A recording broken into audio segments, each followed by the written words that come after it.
Hey, I'm Michael Chan, or as my doppelgangers keep calling me, the Prime Michael Chan. Although, seriously, what is with the use of this word, prime? I'm neither a transformer nor a piece of meat, although I guess the cannibal Michael Chans and the zombie Michael Chans would consider me a piece of meat, but that's besides the point.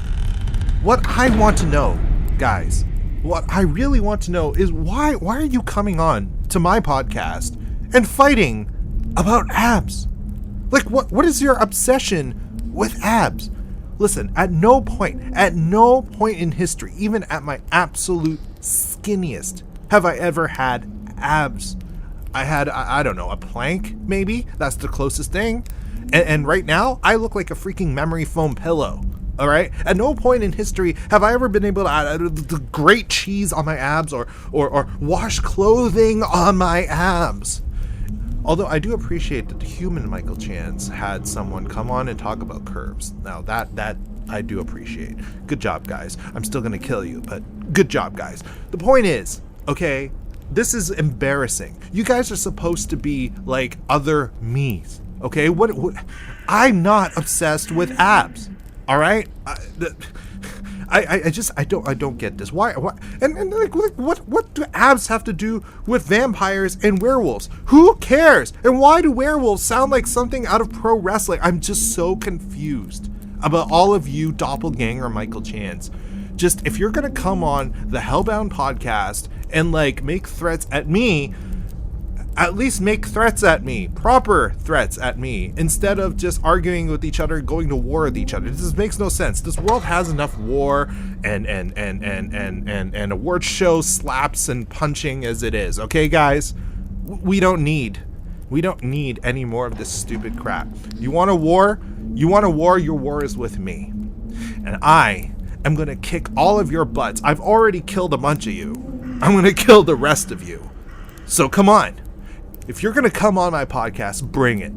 Bring everything you got, not at each other, not about abs, but about me. Because really, that's what this is all about, right? It's me. And now, guys, back to your regularly scheduled program.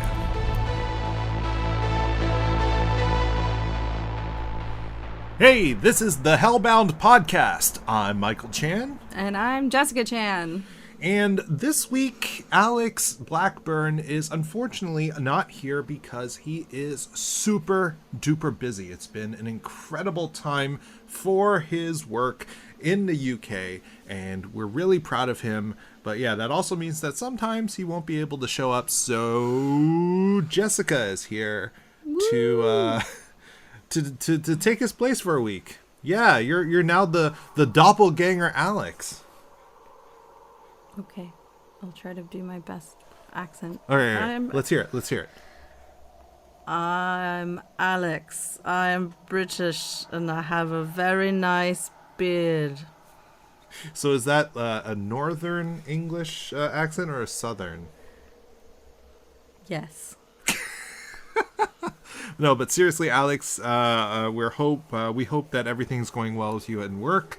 We're excited to have you back next week. But yes, Jessica is my wife. She is also a podcaster on Slayer Talk, which is another Alex Blackburn production. Mm-hmm. It's a fantastic Buffy podcast, and they have merch. Her face is on said merch. So if you go to the Hellbound website and go to our little merch shop, you can find her face, her lovely, beautiful face, on a shirt. So what do you want to talk about today, hon? I don't know. You tell me, and I will just. Yeah, so we have two kids. We have a 4-year-old daughter who's just superhumanly strong, and also has been wreaking havoc around the house this past week. And we also have a newborn. He's he feeds a lot. He doesn't sleep a lot. So we're both exhausted, but I tend to talk like a lot. So yeah, so let's talk about what did we watch these past few days? Malignant. We watched Malignant. What did you think of that movie? It was interesting. It was kind of, I don't know. So the basic premise I'm not good at this whole, like, talking about a movie but not giving anything away. Yeah, we don't want to give out spoilers. So basically what it is there's a person with some, let's say, supernatural-ish abilities, and then a woman moves into a house. And No, she's already in the house. Oh, wait, I'm thinking of another movie that we're about to talk about. Yes, she's already in the house, and she's having these, would you call it visions? Oh, that comes later. Why don't you describe it then? No, I don't know. It's very hard to describe without. I don't want to give too much away. Yeah, she's a woman who's pregnant at the and with an abusive husband, and they're attacked in their home, and that's how the movie begins, and you get to unravel the mystery of who this attacker was and why they're coming after her, and Yes. it's it's an interesting one. I don't know. It's more like comic book horror. I feel like a little. Yeah, that does feel like the entity is very. It's like a comic book villain. Yeah. But on the more horror side, like I don't know, it feels like something like out of Blade or Morbius.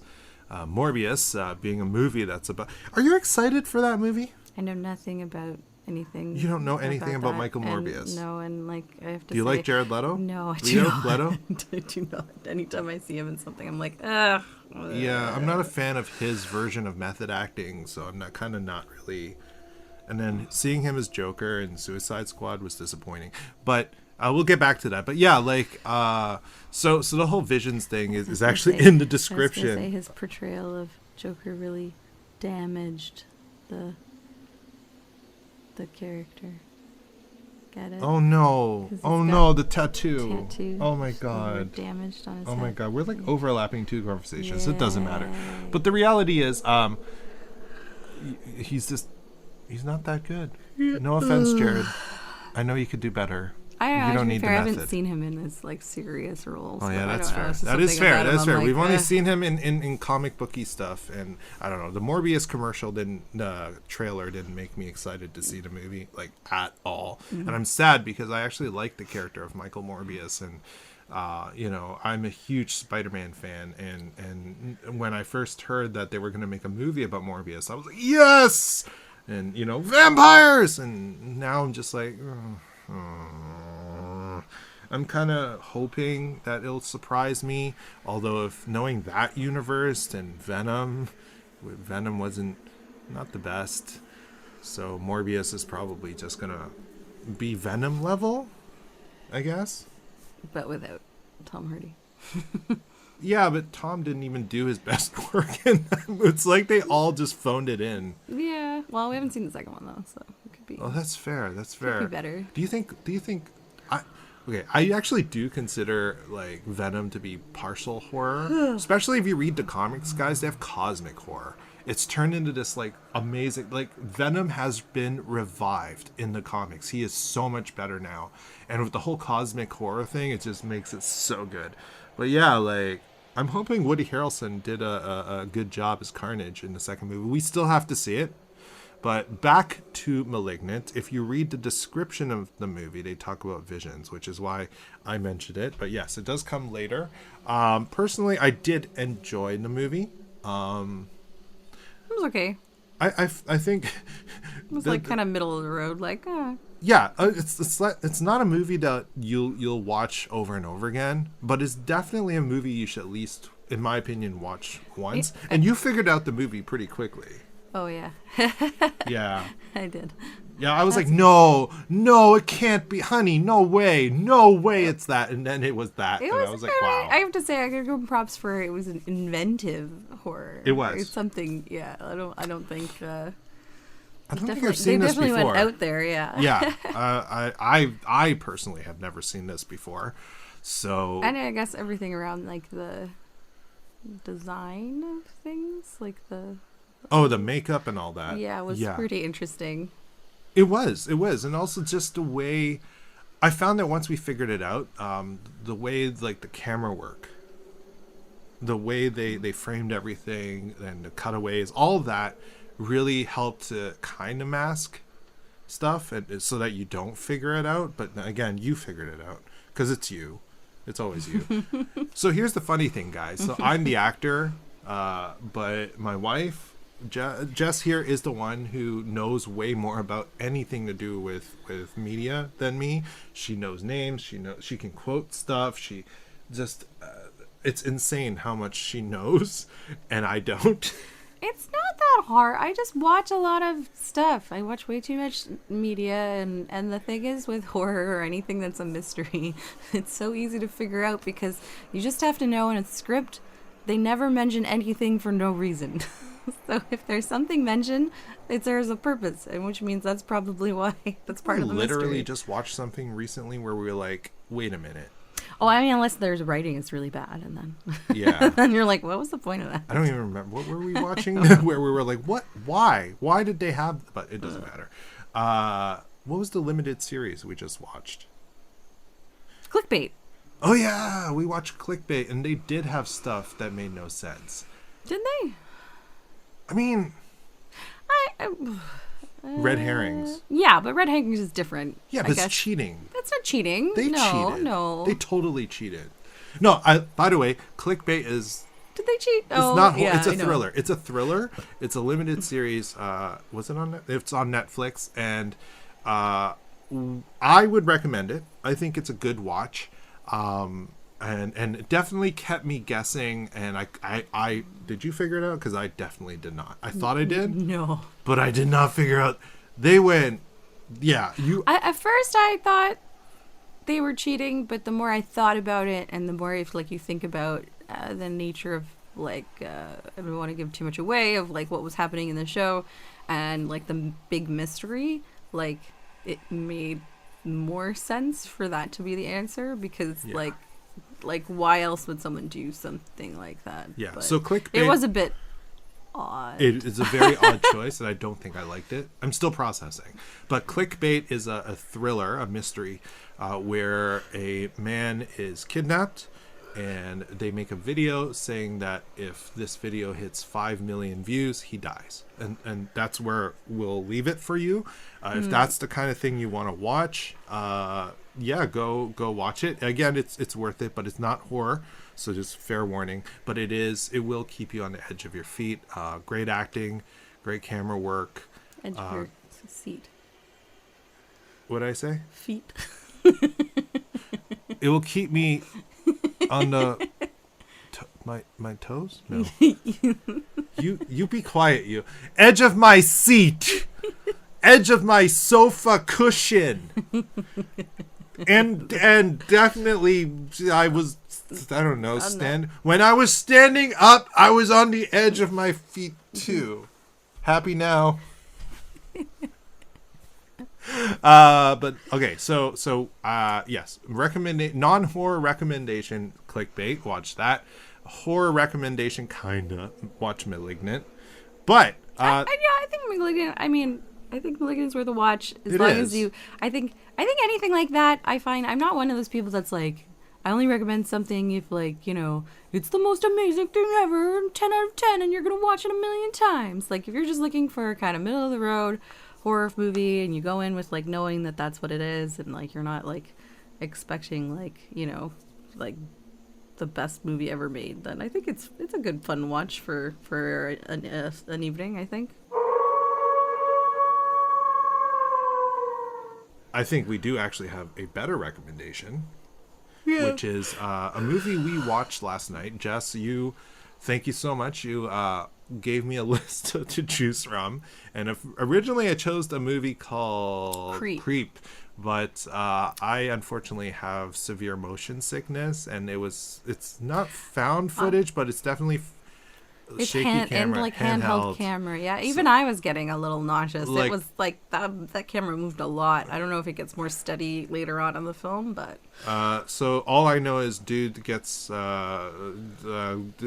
a job for $1,000 to go somewhere to film something that he doesn't know much about, And then all this, I got to the point where he got to the door, which was yellow, and then he's back in his car. He meets the guy. He meets the guy, and I was like, already yeah. going to puke.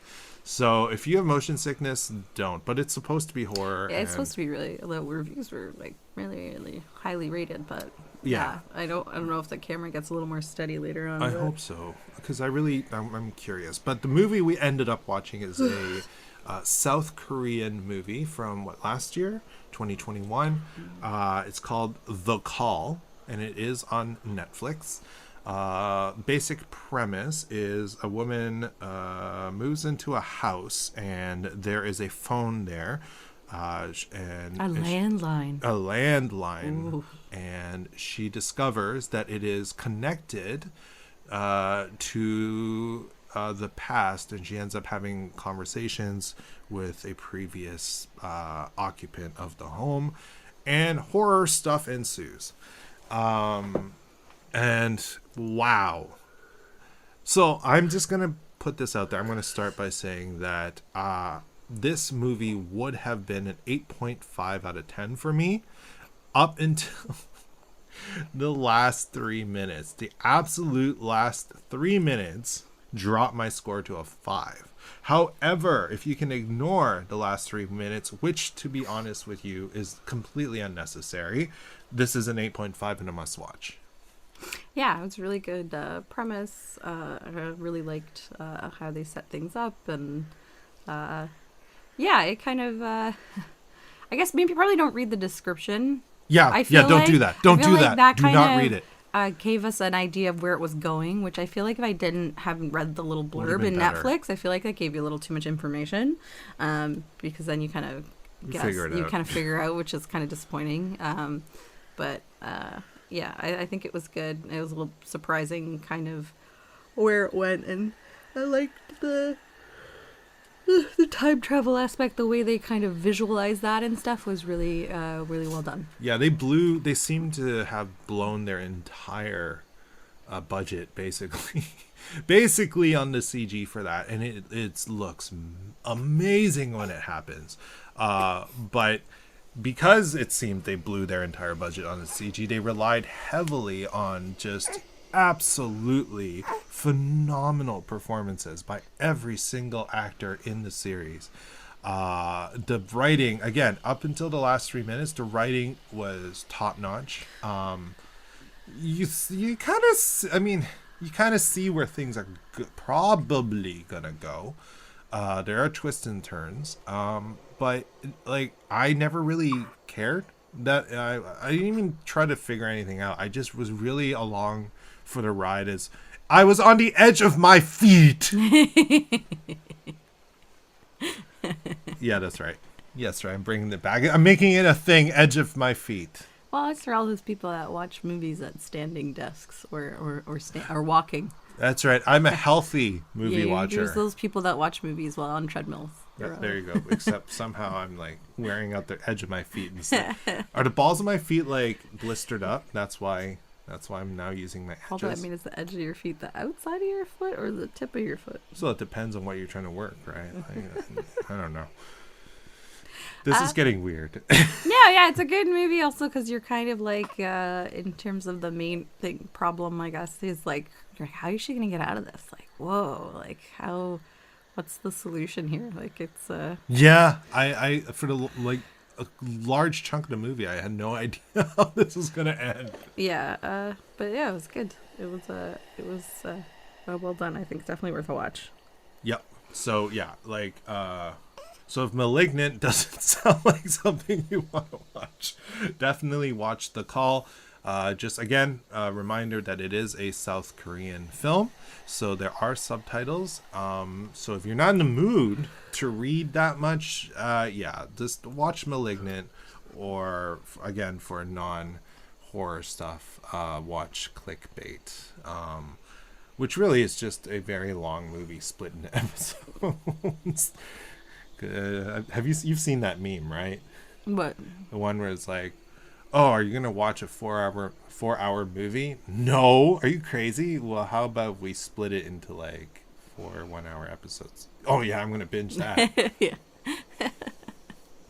I mean, it's the idea that you can stop watching after one episode. Like the option. No, you're not gonna take it, but Yeah. I think the option. It's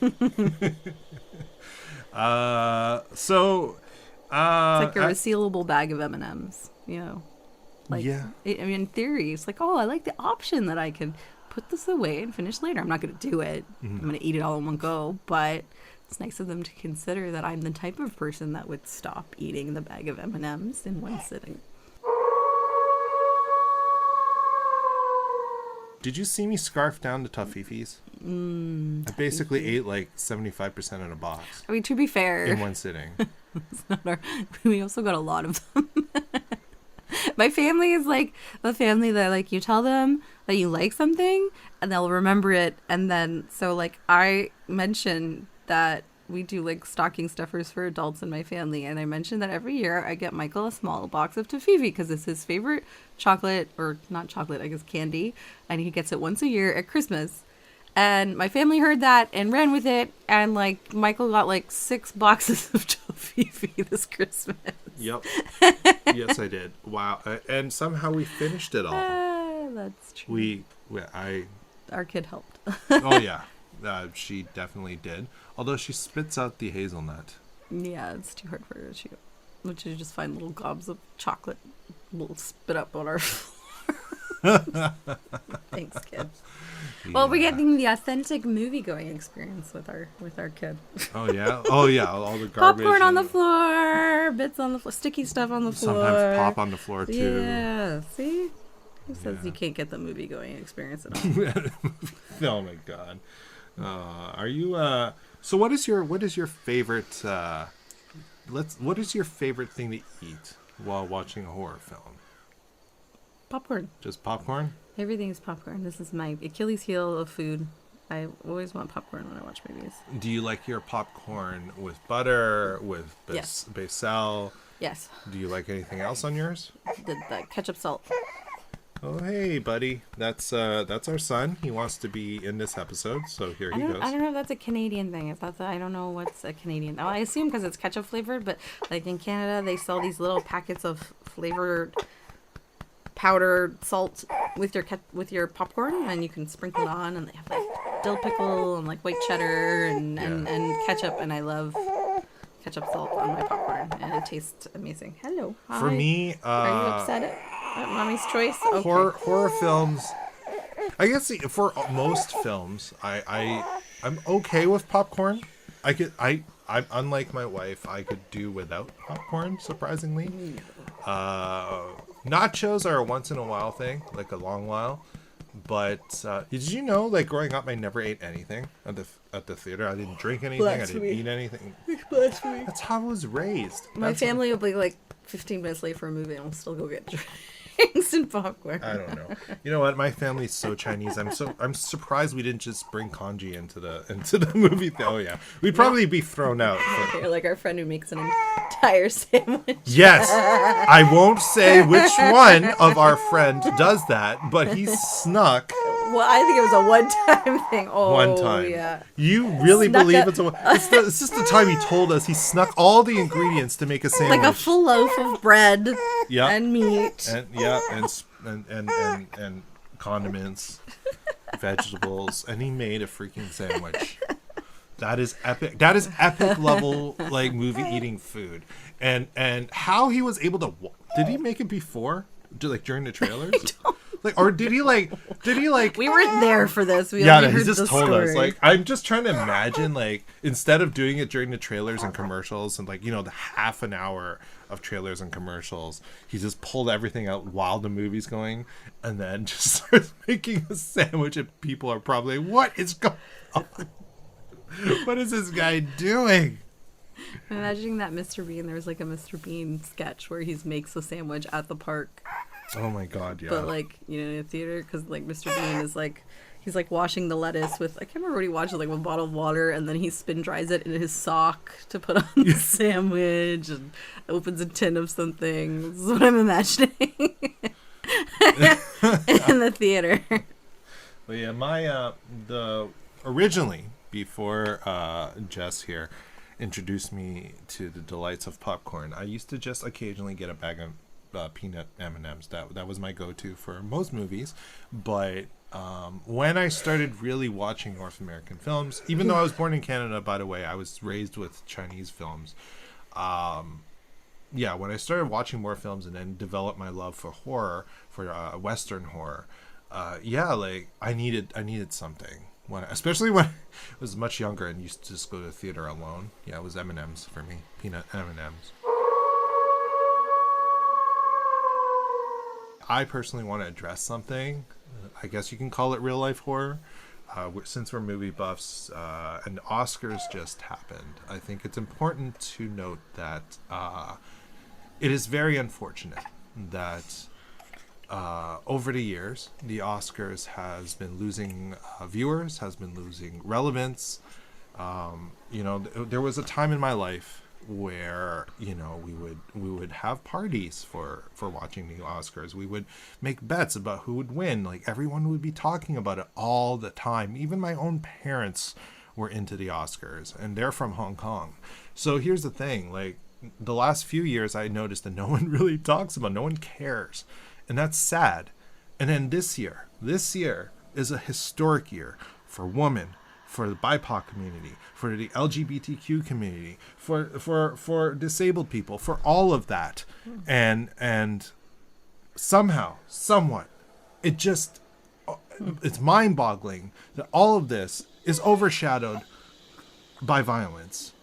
So I'm not even going to name who's involved. You guys all know. But I want to say that maybe we should just move on from that incident and focus on what's really important, which is all of this progress that we've seen with diversity, with inclusion, and make further posts and articles and all that about these historic wins and these historic moments, instead of focusing on something that's quite frankly quite irrelevant. I was also horrified by the Oscars personally, but it was about the total destruction of the great song that is We Don't Talk About Bruno. Like, who cuts out Dolores' part?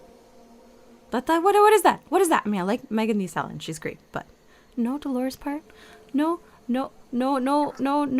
Camilo part? No, Isabella, your boyfriend is here, time for dinner. I mean, come on. That's terrible. I was very disappointed. That was horrific to me. That's real life horror for me. I agree. That was blasphemous. Boo. Boo. Boo, Oscars. Do better with your music. Although, congratulations, Billie Eilish. Dos Orejitas was robbed. Thank you so much, Jessica, for filling in for Alex. I'm sure he appreciates this, and I definitely appreciate it because I get to be on air with you. You're welcome. I'm sorry that my British accent disappeared. I was actually on the edge. I'll work on it. Hey up. And there it is. I was on the edge of my feet waiting for her to bring that back. Thank you. I love you.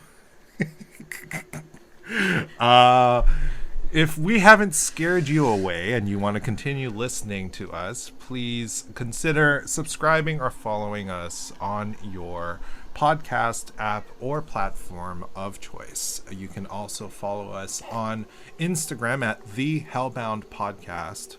Is it the or the? The Hellbound. You're asking me? You're white. I'm Chinese. English is your thing. I'm kidding. The Hellbound Podcast. At the Hellbound Podcast. That is our Instagram. We have a lot of cool stuff on there, previews and whatnot. Also, if you are interested in having your cosplay or makeup or something you did that's horror related, if you want it featured on our social media, please send us a private message on Instagram and we will feature you. Again, that is the Hellbound Podcast. Thank you so much for listening. Harness the darkness. Can you say that with a British accent, please? Harness the darkness.